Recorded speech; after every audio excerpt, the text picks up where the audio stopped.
Meus irmãos, graça e paz, uma ótima noite ou uma manhã, né? Uma quarta-feira muito abençoada. Eu falo manhã porque hoje é quarta noite, mas de repente você está assistindo já é de manhã, já é de tarde, mas que o Senhor possa inundar tua vida com a bênção, com a presença e com a paz dele. Em nome do Senhor Jesus, esse é o nosso desejo como igreja Ebenezer, como povo de Deus, que juntos possamos avançar e viver a vontade e o querer do Senhor a cada dia. Esse é o nosso propósito. Estamos aqui hoje por mais um momento para que nós possamos compartilhar da palavra do Senhor. Já tem um tempinho aí que nós temos compartilhado um pouco sobre o livro de Tessalonicenses.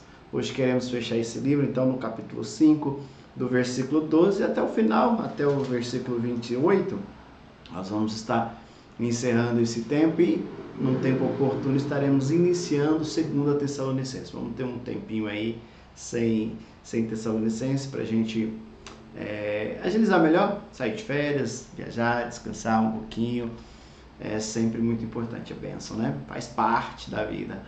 Eu quero orar por você. Deixa eu orar por você. Pai, em nome do Senhor Jesus, eu quero apresentar a vida dos meus irmãos no teu altar de graça, pedindo a Deus querido da tua presença, pedindo a Deus bendito da tua unção, da tua graça, e que o Senhor possa, Pai, estar manifestando da tua graça, manifestando do teu poder e do teu sobrenatural sobre as nossas vidas. Então nos contempla-nos através da tua palavra, através da tua mensagem, e que possamos, ó Pai, estar vivendo, buscando e agindo segundo o teu querer, segundo a tua vontade.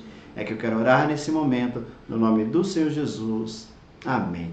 Bem, vamos então para o nosso texto, 1 Tessalonicenses, o capítulo 5, do versículo 12 em diante. Eu vou estar lendo e, de acordo com o que eu for lendo, nós vamos compartilhando aquilo que o Senhor está ministrando aos nossos corações, aquilo que o Senhor já ministrou ao meu coração. E uma das coisas que a gente pensa quando a gente vai ler, lembrando um pouco do contexto dessa carta, Paulo passou por um tempo muito rápido ali em Tessalônica, alguns vão dizer que 3 semanas no máximo, alguns um pouco mais, mas teve que sair de lá fugido, né, porque estava tendo muito problema, e aí começaram com tudo isso a criticá-lo, a criar um monte de situações em relação a Paulo, e ele então manda Timóteo ir lá ver como que estavam esses irmãos. Olha, eu saí à pressa, não deu para despedir, não deu para saber como que os irmãos estavam ficando, então volte lá e veja como esses irmãos estão. E indo lá, Timóteo vem então e traz para Paulo algumas notícias, alguns comunicados de tudo aquilo que estava acontecendo ali com esses irmãos, e Paulo então decide escrever essa carta a esses irmãos, de tratar algumas coisas. A primeira parte nós podemos ver que Paulo elogia muito esses irmãos por tudo aquilo que eles estavam vivendo, pela fé deles, pelo comprometimento. Paulo também usa na primeira parte para uma autodefesa, dizendo que aqueles que estavam acusando ele não era bem assim, e eles lembram disso. Paulo vai usar muito essa expressão: vocês lembram, vocês viram, né, o nosso agir, a nossa forma de viver.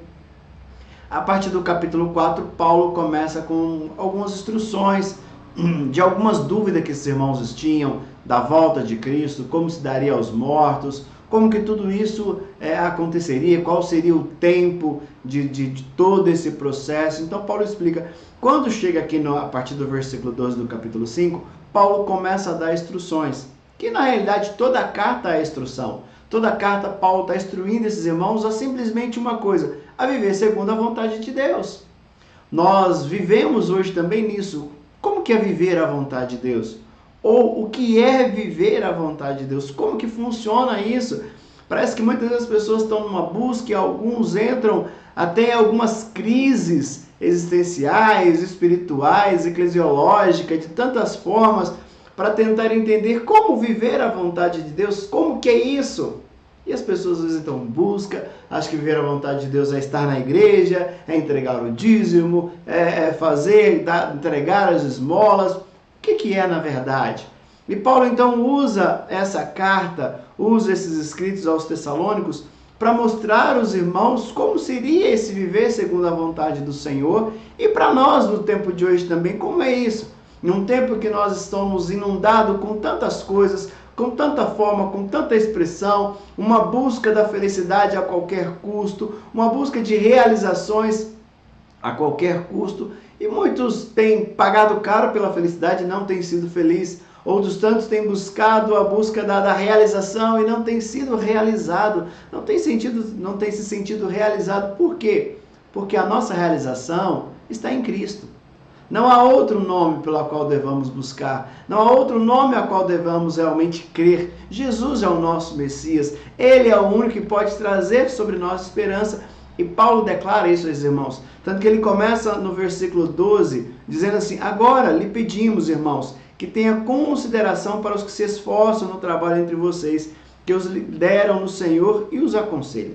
Tenham-nos no mais alta estima, com amor por causa do trabalho deles. Vivam em paz uns com os outros. Aqui nós percebemos Paulo já dando alguns conselhos. Paulo já mostrando o que é viver a vontade do Senhor. O que é realmente isso? Como que se dá isso? E a primeira situação que ele coloca é isso, lembrando que Deus chamou pessoas, que Deus designou pessoas para estar como líderes sobre as nossas vidas, para nos direcionar, como ele diz aqui, né, que trabalham com vocês, pessoas que vão nos liderar e pessoas que vão nos aconselhar. E a gente sabe que muitas vezes o aconselhamento e ser liderado tem momentos bons, momentos tranquilos, momentos de palavras boas, mas vai existir também momentos de palavras mais duras. Assim foram nossos pais conosco, de muitas vezes um incentivo, um elogio, outras vezes já a varinha cantava, como sempre dizia, né? Se diz muito ainda, hoje, né? A vara vai cantar, a cinta vai cantar. Então sempre existe isso, mas precisamos entender e crer que nós entendemos que isso foi para o nosso bem, é uma forma de educar, é uma forma, claro, que a gente sabe que não é 100%. Existem muitos que infelizmente não tiveram essa oportunidade de ser liderado, de ser aconselhado, mas hoje muitos de nós estamos dentro do corpo de Cristo, onde somos liderados por pessoas. E como Paulo diz que é para viver isso? Como que Paulo diz aqui para ter esse relacionamento? Lembrando que esses irmãos ainda passam por momentos difíceis, estavam passando por momentos difíceis, e mesmo assim Paulo traz a isso, olha, mas os problemas de vocês, as situações que vocês estão vivendo, as perseguições, as dúvidas, não permite vocês se tornarem rebeldes, não permite vocês desprezarem aqueles que lideram. Então Paulo dizendo, qual que é a vontade de Deus para a minha vida? Como viver a vontade de Deus na minha vida? É realmente respeitando os meus líderes. É realmente isso que Paulo está dizendo. Agora lhe pedimos, irmãos, que tenham consideração para aqueles que se esforçam no trabalho entre vocês, que lideram no Senhor e o aconselham. É o apóstolo Paulo que está dizendo, esses irmãos, para que respeite, para que realmente honre, para que realmente cuide, para que realmente aquilo que está ouvindo seja verdade, porque assim, algo que é muito claro e muito sincero, às vezes algumas pessoas correm disso, mas não tem como viver uma vida solitária. Principalmente se tratando de vida cristã. Vida cristã com carreira solo não funciona, não dá certo. É por isso que o Senhor nos colocou em comunidade, por isso que o Senhor nos colocou em igreja, por isso que o Senhor nos colocou, por isso que a Bíblia fala que nós somos corpo, onde um membro depende do outro, aonde um necessita do outro. E às vezes nós vemos pessoas que têm declarado viver uma vida cristã solitária, onde tem dificuldade de compartilhar os seus problemas, tem dificuldade em declarar as suas fraquezas. Claro, não estou dizendo isso com qualquer pessoa. Não estou dizendo isso. Claro que esse seria um perfeito contexto dentro de um discipulado, dentro de uma visão celular ou do PGM, algo que nós temos começado a conversar na nossa igreja, né, aí no momento de alinhando a visão. Então, algo que com certeza faz toda uma diferença. Mas não dá para andar sozinho. Precisamos de mentores, precisamos de pessoas que vão nos aconselhar, que vão nos liderar, que vão nos mostrar a direção muitas vezes quando estivermos um pouco perdidos. E parece que muitas vezes muitas pessoas têm resistido a isso. Não têm gostado disso. Então a primeira situação é pensarmos como tem sido o meu relacionamento com a minha liderança, com aqueles a qual Deus tem colocado para me liderar, para me aconselhar, para me ajudar. Mas a pergunta é, será que eu tenho essa pessoa? Né? Ficamos aqui nesse embate, nessa questão. mas é importante. É importante termos alguém, não simplesmente para sessões. Vou marcar 12 sessões, vou passar com tal, vou passar... Não, já estou bem. Não, Paulo não está dizendo disso. Paulo está dizendo de líderes a qual Deus chamou, a qual Deus fez, a qual Deus guiou.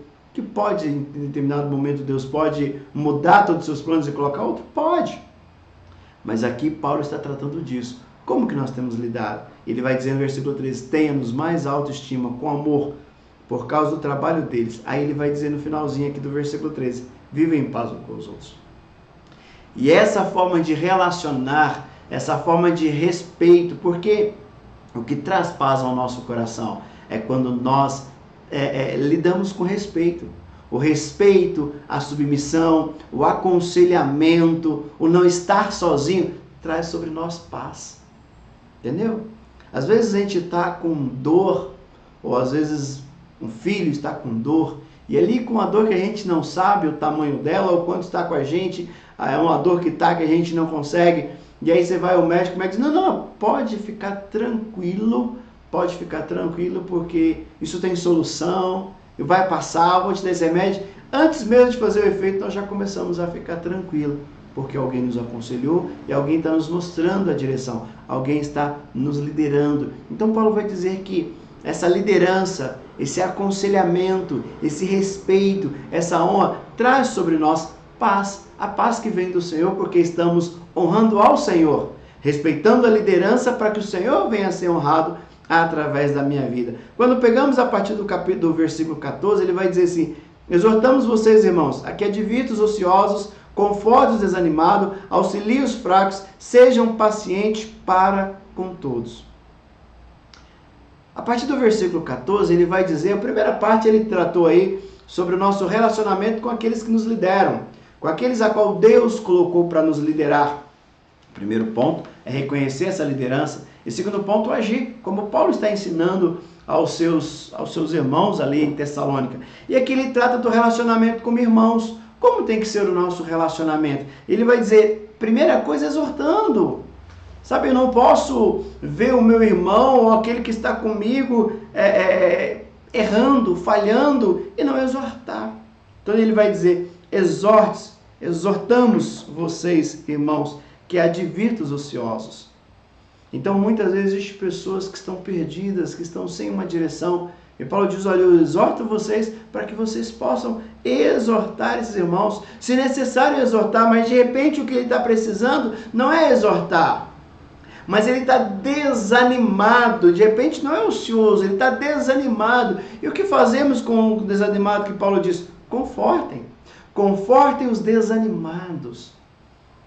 Essa é a vontade do Senhor, é que nós possamos olhar para um membro do nosso corpo, olhar para um irmão em Cristo e poder realmente exercer a nossa vida cristã, exercer aquilo que Deus tem para a minha vida, viver segundo a vontade do Senhor. Por isso que ele vai dizer, exortamos vocês, irmãos, o quê? Que advirta os ociosos, chame a atenção, eu falei, irmão, não é assim, vamos mover, sai desse negócio, sai dessa situação, aqueles que estão desanimados, confortem.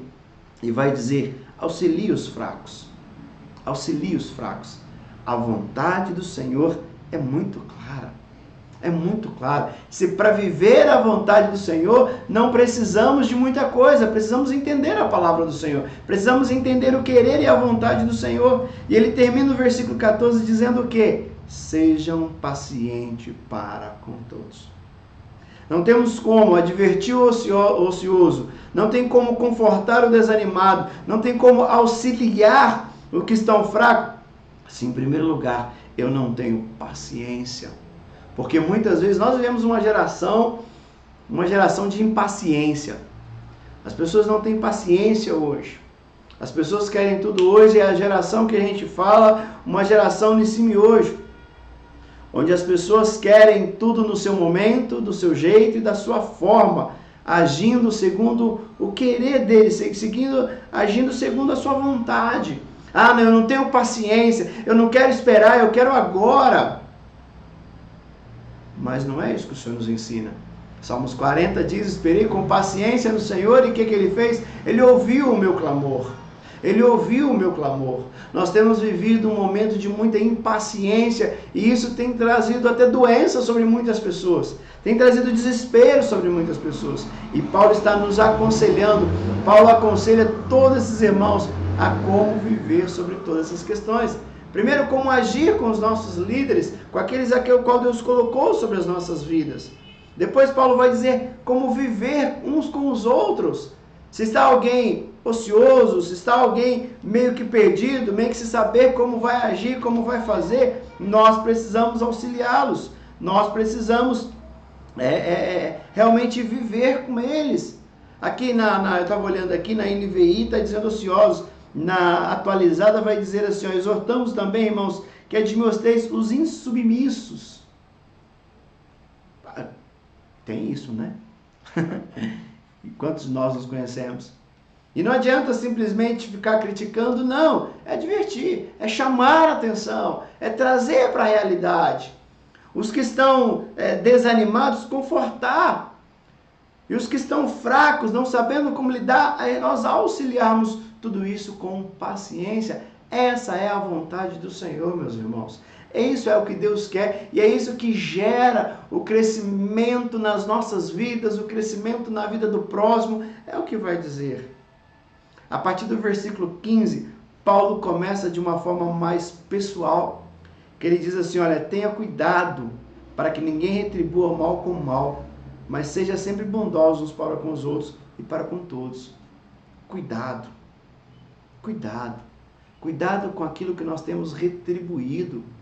E ele fala tudo isso depois de falar da vinda do Senhor, que a vinda vem como um ladrão. Que quando estiverem dizendo paz e segurança, é aí que virá. Que nós não sabemos a hora, nós não sabemos o momento, mas sabemos como se dará de surpresa, como um estalar de dedo, que nós mesmos imaginarmos. E para isso ele nos dá conselho de como viver com os nossos líderes, de como viver com os nossos irmãos e de como realmente viver a nossa vida, tendo cuidado para não retribuir mal com mal, mas pelo contrário, aqueles que foi mal, sejamos bondosos um para com o outro. Essa é a vontade do Senhor. A vontade do Senhor é que vivamos em paz, que tenhamos realmente vida em paz, e Paulo termina no capítulo 5, aqui no versículo 11, dizendo que consolai-vos uns aos outros. Não é isso que ele vai nos dizer? Então Paulo está nos mostrando como viver a vontade de Deus. Se queremos viver a vontade de Deus, essa parte do capítulo 5 de Tessalonicenses, ela é perfeita, ela nos traz com maestria tudo aquilo que nós precisamos. E é isso que nós precisamos pensar. Então ele diz, tenha cuidado. Ele vai dizer, alegre-se sempre, no versículo 16. Alegria não é simplesmente o fato de estar alegre com o que está acontecendo. Se morre alguém, se perdemos alguém, se acontece uma tragédia, nós não vamos ficar alegres com aquilo. Não é alegre com aquela situação, mas é alegre porque temos Deus nas nossas vidas. Mesmo em meio às nossas dores, nós temos o Senhor nas nossas vidas, nos guardando, nos protegendo. E juntamente com alegre-se sempre, ele diz no versículo 17, orem sempre, orem continuamente, orem a cada instante. A oração precisa ser base, a oração precisa estar a todo instante. Orai sem cessar. Percebe como as coisas vão, ou podemos dizer, vão crescendo, né? Olha, assim como viver com os vossos líderes, honrando e respeitando, viver com os irmãos, realmente cuidando, corrigindo se necessário for, exortando se necessário for, consolando, ajudando. Ele vai dizer, e isso vai gerar uma alegria, e essa alegria vai vir por quê? Porque nós temos uma vida de oração contínua. Ele diz, dei graça em todas as circunstâncias, porque Deus está no controle de todas as coisas. Deus está no controle de todas as coisas. E no versículo 19 ele vai dizer, não apaguem o Espírito. Não apaguem o Espírito. E o que é esse? O que vem a ser esse não apagar o Espírito? O que quer dizer isso para as nossas vidas? Quer dizer que como se o Espírito Santo estivesse agindo de uma forma, nós queremos moldar para que possa agir de outra. É como se o Espírito Santo, Paulo traz aqui o Espírito Santo como um fogo. né? Ele faz uma ilustração, olha, não apaguem, porque é como se o Espírito Santo fosse com fogo e nós não estamos gostando daquele fogo, então eu jogo água para apagar. Lembrando que no versículo 18 ele diz: dei graças em todas as circunstâncias, pois esta é a vontade de Deus para com vocês em Cristo Jesus. Ele está dizendo, se essa é a vontade de Deus, se aquilo que está acontecendo, se Deus tem o controle de todas as coisas, e em tudo isso precisamos da graça, não apaguem o Espírito. Não tenta agir contrário ao que o Espírito está fazendo. Então, de repente, o Espírito não está fazendo, e com certeza está fazendo algo na tua vida e na minha vida. Nós não podemos, de forma alguma, estar agindo de uma forma contrária, de resistir o agir do Espírito Santo, de resistir o querer e a vontade dele. Pelo contrário, precisamos continuar alegrar sempre no Senhor, devemos continuar orando sempre, orando sem cessar, orar continuamente, dando graças a tudo, porque essa é a vontade de Deus, a ação do Senhor está ali, e isso então eu não apago. Então Paulo vai nos dar conselho, tome cuidado, alegre-se sempre, orem, dê graças, não apaguem, e ele diz, não tratem com desprezo a profecia. Não tratem com desprezo as profecias. Na atualizada vai dizer, não desprezem as profecias. E nós temos vivido uma geração das pessoas desprezando tanto as profecias. Pessoas que não creem nas profecias. Pastor, mas que profecia o senhor está dizendo? Essa aqui, ó. Ó, dá até para ver aqui, né? Deixa eu ver aqui, opa. Essa profecia. A palavra do Senhor. E muitas vezes nós não conseguimos viver a vontade do Senhor, viver o querer do Senhor, porque nós estamos desprezando. Nós não pegamos nas nossas Bíblias mais para ler.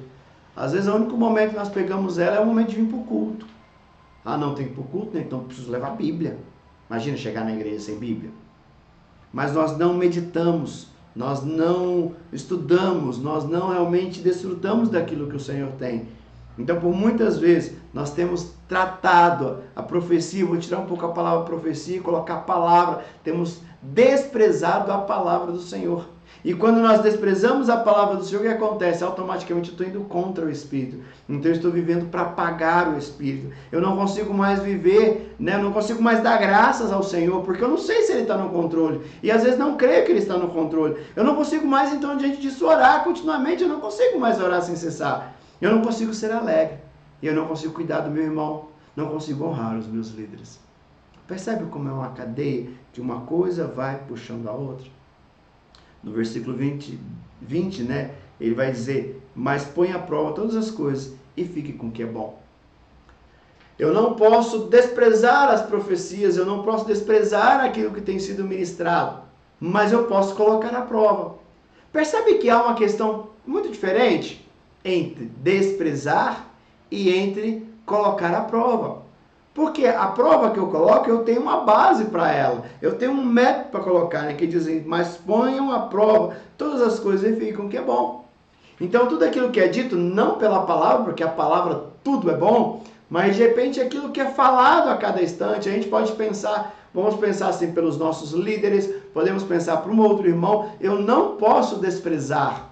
Eu não posso criticar, mas eu posso, de repente, à luz da palavra, colocar a prova, porque toda a prova que eu vou fazer, tudo aquilo que eu for avaliar, eu avalio baseado pela palavra. A palavra é o meu prumo, posso pensar assim, é o meu nível, né? Falando aí uma linguagem mais de pedreiro, é ela que é o meu termo de baliza, é através dela que eu vou olhar. Mas eu posso pôr a prova, mas eu não posso desprezar, eu não posso tratar com desprezo, mas sim colocar diante do Senhor. E ele continua dizendo, então afaste todo o mal. Afaste todo o mal, versículo 22. E ele traz, né, quase que um resumo, esse final é quase um resumo de toda a carta, porque aqui no versículo 23 ele vai dizer que o próprio Deus de paz o santifique inteiramente, que todo o espírito, alma e corpo de vocês seja conservado irrepreensível na vida do nosso Senhor Jesus Cristo.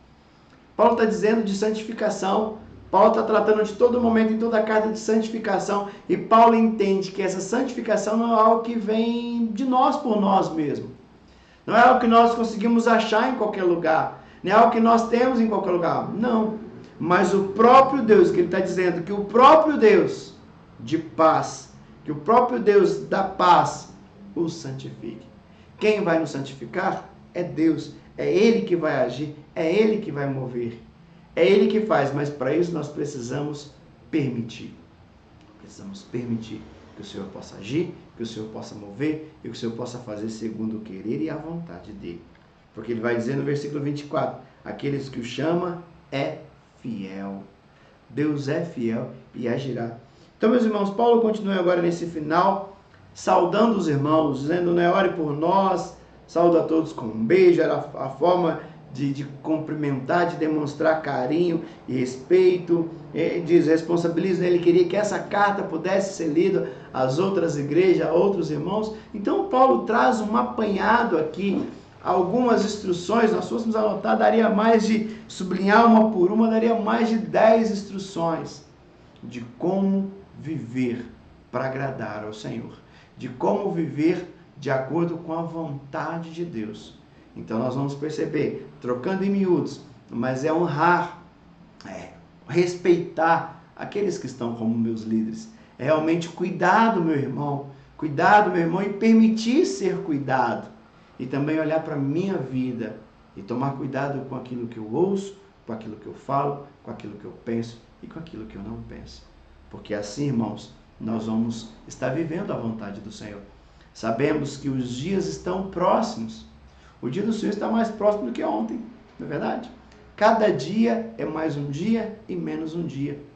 É mais um dia para viver, mas também é mais um dia que o Senhor está mais perto. É menos um dia para viver, porque é menos um dia que falta para o Senhor voltar. Nós sabemos e cremos que a volta do Senhor é iminente. Então, e sabedor disso, como que nós vamos viver? Viver segundo os meus preceitos, segundo a minha vontade, ou vamos viver para agradar ao Senhor? Vamos viver a vontade do Senhor. Que Deus possa nos abençoar. Deixa eu orar por você, Pai. Em nome do Senhor Jesus, eu quero mais uma vez apresentar os meus irmãos no teu altar de graça, pedindo, meu Deus, da tua presença, pedindo, meu Deus, da tua graça, que o Senhor possa, Pai, estar manifestando segundo o teu querer e a tua vontade, abençoando, para que o Senhor nos ensine, ó Pai, a cada dia a viver a tua vontade, a viver o teu querer, a viver para o Senhor. Que a mão do Senhor possa estar sobre as nossas vidas, que a mão do Senhor possa estar agindo, ó Deus, segundo o teu querer e a tua vontade. É que eu quero orar nesse tempo, ó Pai, grato por essa palavra, grato pelo teu agir, grato pelo teu manifestar sobre as nossas vidas, meu Deus. É que eu quero orar ao Senhor, pedindo a Ti da Tua direção, pedindo a Ti do Teu mover, no nome santo e poderoso do Senhor Jesus. Amém. Amém, meus irmãos? Quero mais uma vez abençoar a tua vida, te convidar, né? Nós temos aí as nossas programações ainda durante esse final de semana. Sexta-feira temos aqui o nosso encontro Viver e Reviver às 15 horas. Então você que tem disponibilidade, tem 60 a mais, vem estar conosco. Vai ser um tempo muito, muito agradável na presença do Senhor. Então temos atividade. Domingo pela manhã, às 9 horas, nós temos o nosso culto. A partir das 9h30, já é a nossa escola bíblica dominical. Vai ser um tempo muito oportuno. Lembrando os irmãos, nossa igreja, nós teremos aqui o nosso almoço na igreja. Então os irmãos já sabem como funciona. Participa que vai ser um tempo muito precioso, muito abençoado. E à noite, nosso culto à noite, às 18 horas, teremos um culto muito abençoado, com batismo, com ceia. Você não pode faltar, você não pode ficar de fora e você não pode vir para o culto do domingo sozinho. Você precisa convidar alguém para estarmos juntos e poder celebrar ao Senhor em nome de Jesus. Amém, meus irmãos? Que Deus, então, abençoe tua vida, abençoe teu coração e continue agindo no segundo o querer e a vontade dEle, em nome de Jesus. Fique com Deus.